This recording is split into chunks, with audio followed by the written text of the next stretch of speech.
6번째 항목입니다. 비만신앙. 저는 이제 한국 그 교회 성도들이 대체로는 비만신앙일 거라고 추측을 합니다만 한번 우리 같이 체크해 볼까요? 질문 4가지 있습니다. 나의 기도 제목을 보면 감사할 것보다 간구할 것이 90% 이상 차지한다. 여러분 기도하시죠? 뭐 1분이 됐건 5분이 됐건 10분이 됐건 아니 뭐 얼마가 됐건 뭐 교회 가서 하는 기도, 통성기도 뭐 혹은 철야기도도 다 마찬가지예요.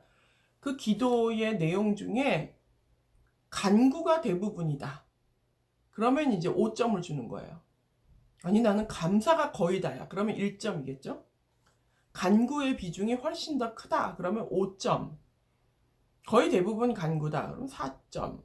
이렇게 반반이다. 그럼 3점. 이런 식으로 매기면 됩니다.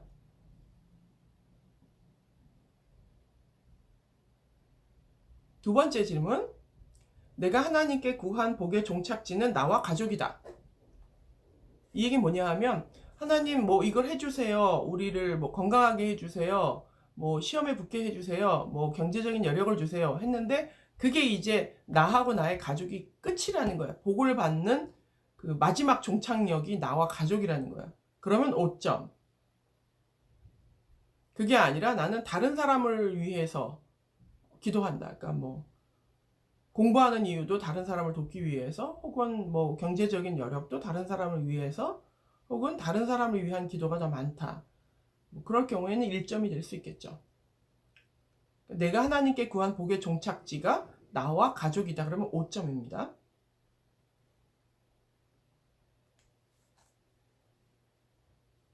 생각해 보셨나요? 자, 3번째.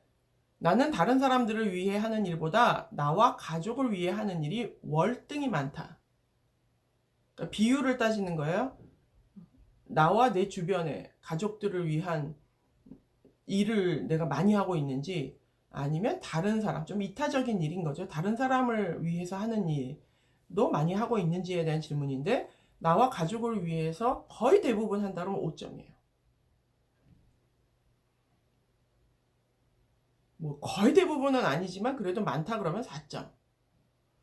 나는 한 반반 되는 것 같다 그러면 3점. 근데 뭐 1점은 뭐 그렇게 많지는 않을 것 같아요. 뭐 우리가 어디 그 봉사 단체에 소속이 돼서 그거를 잡으러 가지고 있지 않는 한은 뭐 쉽지는 좀 않죠. 4번째 질문입니다. 배우는 것은 좋아하고 열심히 하는데 다른 사람들의 삶을 위한 봉사는 별로다. 그러면 5점. 왜 그 교회에서 뭐 이거 제자훈련도 사실 배우는 거죠. 뭐 이렇게 성경 공부하고 배우고 훈련 받고 뭐 무슨 뭐 수련회 가고 뭐 이제 내가 받아들이는 거 은혜 받고 뭐 이렇게 배우고 하는 거는 엄청 열심히 하는데 그거를 이렇게 나누는 일은 내가 누구를 가르친다거나 누구를 섬긴다거나 그러니까 에너지를 밖으로 방출하는 일은 별로다. 그러면 5점입니다. 그러니까 기본적으로 이거의 원칙은 뭐냐면요. 인풋이 많으냐 아웃풋이 많으냐예요. 그러니까 교회와 신앙과 하나님을 통해서 내가 계속해서 인풋을 넣고 있는데 그 비율이 아웃풋에 비해서 터무니없이 많다 그러면 이제 5점인 거죠. 비만의 원리가 어떻죠? 섭취나 소비가 이 균형이 안 맞으면 이제 비만이 되는 거죠. 그래서 오늘 요 비만 신앙에 대한 이 4가지의 항목 중에서 여러분들이 10점 이상을 받았다. 혹은 심지어는 거의 20점 가깝다. 그러면 우리는 완전 초고도 비만. 이상적인 거는 한 뭐 8점에서 10점 사이 요 정도면 아주 그냥 날씬하고 건강한 신앙일 것 같은데요. 비만의 원리는 먹은 게 내가 운동하는 것보다 많으면 무조건 살이 찌죠. 다이어트의 원리는 반대로 어때요? 먹은 것보다 소비하는 게 많으면 당연히 이제 몸은 날씬해지게 되어 있습니다. 그래서 어떤 균형을 잡기 위한 거예요. 우리 신앙의 균형. 요거에 대한 해설 제가 읽어드리겠습니다. 성경 공부, 훈련, 예배, 기도하는 시간과 거기서 배운 것 또는 받은 것을 실천하는 시간의 비율은 어떤가? 배운 것과 받은 것을 실천하는 비율이 어떠한가? 나를 채우는 데는 아주 많은 시간을 투자하면서 실천과 섬김으로 그것을 소비하는 데는 더디다면 나는 영적으로 비만한 것이다.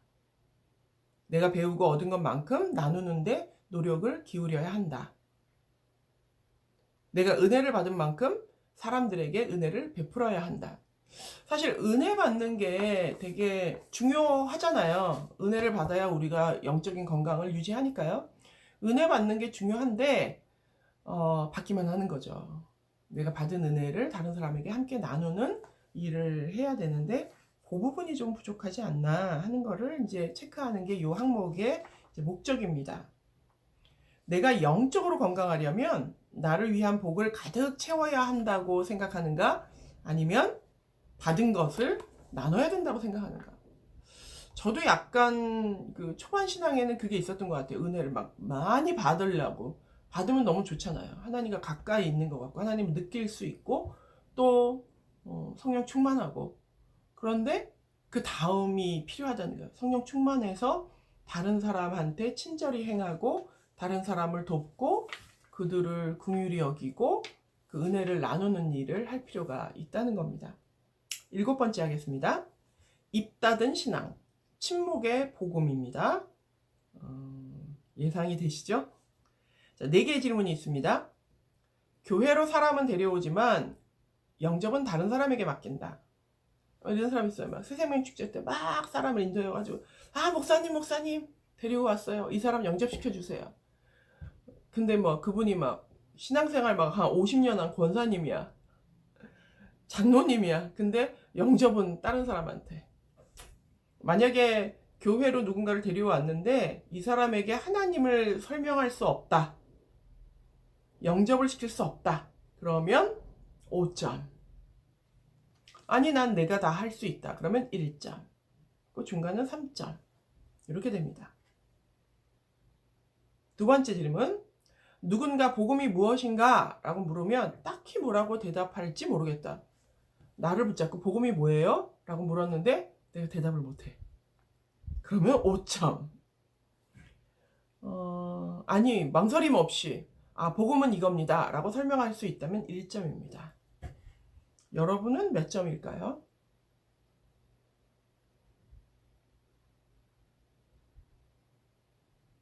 세 번째 질문입니다.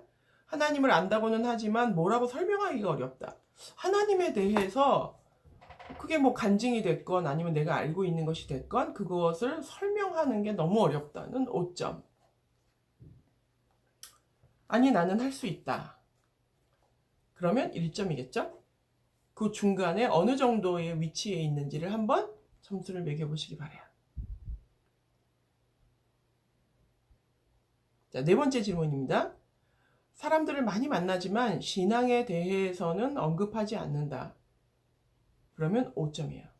전혀 얘기하지 않아요. 신앙에 대해서는 이야기를 회피하고 말하고 싶어 하지 않는다.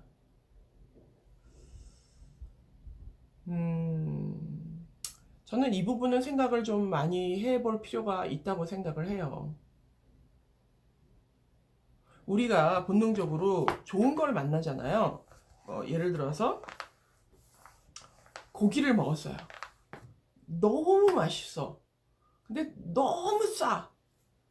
그러면 우리 어떻게 해요? 막 사람들한테 거기 가보라고. 그 집에 가보라고. 막 주소 찍어지고 약도 보내주고 하면서 거기 가서 뭘 시켜서 먹으라고. 그러면 정말 맛있다고 막 얘기하지 않아요?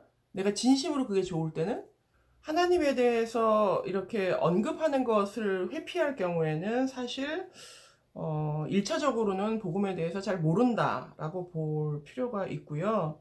또 그렇지 않을 경우에는 원인을 좀 찾아봐야겠죠. 내가 분명히 알고 있음에도 불구하고 내가 왜 입을 닫고 있는지, 침묵의 복음을 가지고 있는지 조금 돌아볼 필요가 있습니다. 마지막 8번째 항목인데요. 무능력한 신앙에 대한 항목입니다. 제가 한번 질문 드릴 테니까 잘 들어보시고 나는 몇 점이 됐는지 한번 확인해 보시기 바랍니다. 첫 번째 질문입니다.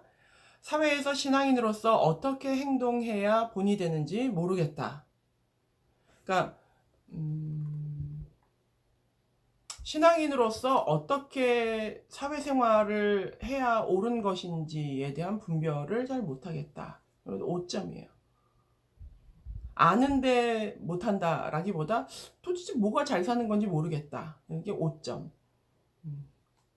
그리고 난 완전히 알고 있다 그러면 1점이겠죠. 그 중간 이제 어느 정도 선에 여러분이 위치했는지 한번 생각해 보시기 바라요. 신앙인으로 어떻게 사는 게 잘 사는 거지? 난 잘 모르겠어. 두 번째 질문입니다. 사회에 있다 보면 그 분위기에 휩쓸려 신앙을 지키지 못하고 따라가게 된다. 막 사람들이 막 좋지 않은 것을 막 하자고 할 때에도 싫다는 말을 하는 게 너무 어려워가지고 그 분위기에 휩쓸려 가는 경우가 많이 있죠.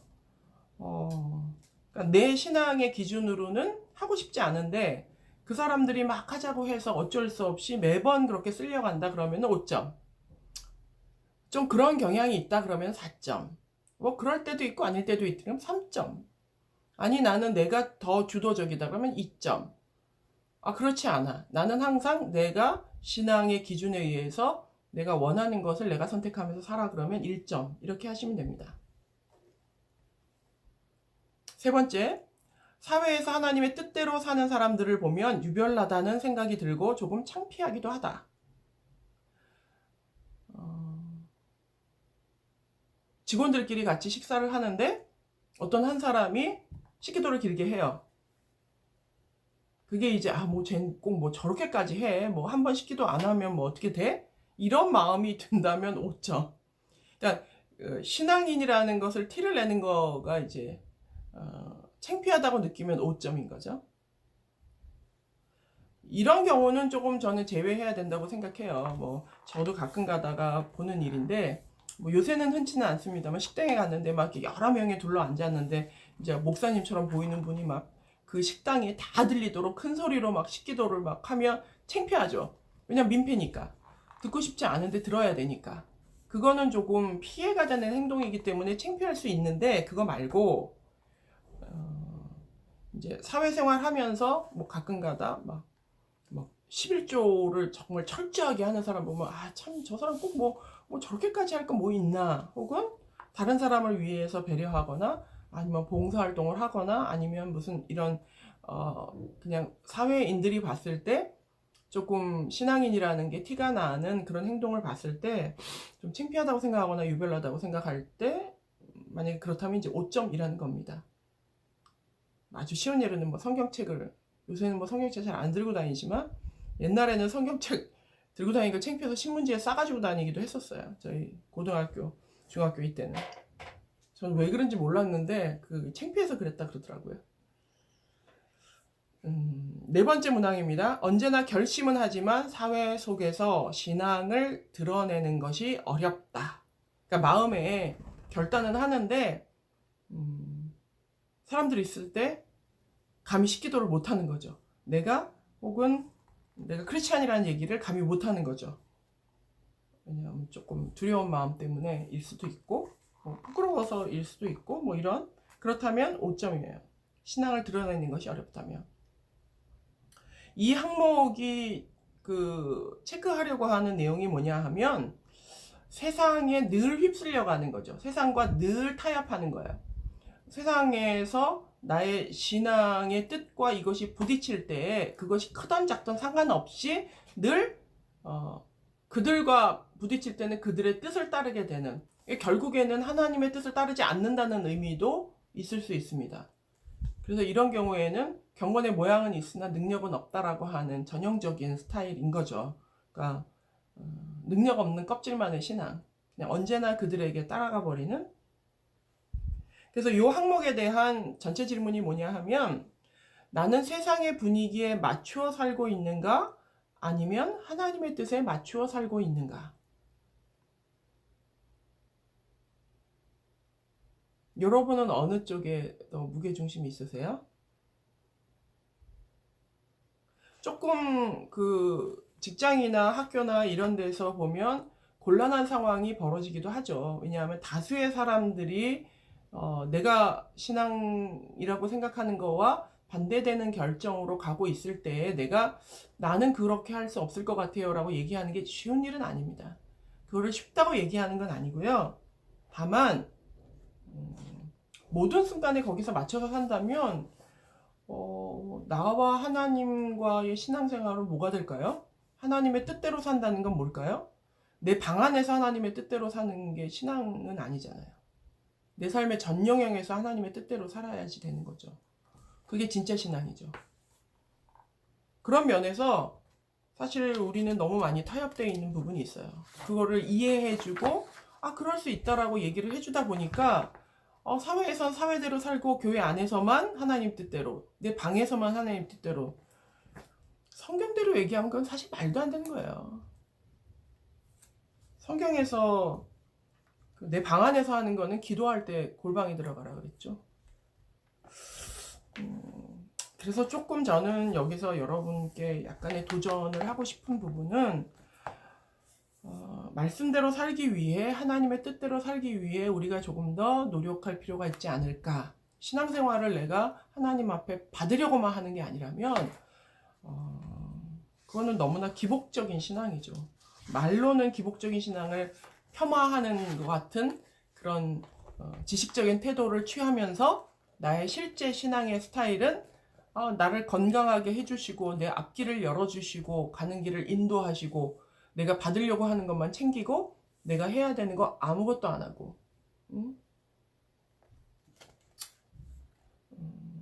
하나님을 기쁘시게 하는 삶은 아닐 가능성이 높겠죠. 24페이지에 보면 이제까지 했던 8개 항목이 나오고요. 거기에 대한 해설이 나와 있습니다. 말로 이렇게 여러분과 항목을 하나하나 하다 보니까 조금 여러분들이 조금 혼란스럽기도 하고 좀 복잡하다 느끼실 것 같아요. 저도 진행을 하면서 상당히 어렵네요. 하지만 요런 이제 그냥 들으셨던 분들은 요 항목 하나하나를 보면서 내 신앙에 이런 약점이 있을 수 있겠구나. 그렇다면 나는 무엇을 조금 고쳐볼까? 무엇을 조금 더 노력해볼까? 조금 그런 자극이 되신다면 한번 도전해보고 시도해보는 그런 계기가 되면 좋겠습니다. 제가 이 강을 마무리하며 나의 신앙 건강검진 요 챕터를 마무리하는 글을 읽고 마치도록 하겠습니다. 한 명의 온전한 교회가 되겠다는 것은 참 성도로서의 삶을 살겠다는 결단이다.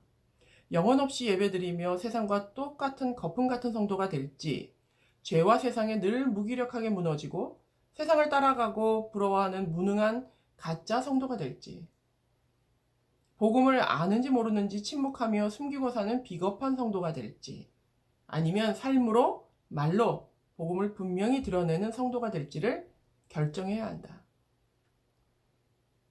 전심으로 드리는 경건, 힘써 살아가는 세상, 죄를 이기는 영적인 실력, 복음을 말하는 삶, 껍질만 끌고 가는 것이 아니라 온 성도가 진짜 교회 자체가 되는 꿈. 진짜 성도의 삶은 어디를 가든 그 한 명이 온전한 교회가 되어 굳건히 서는 것이다.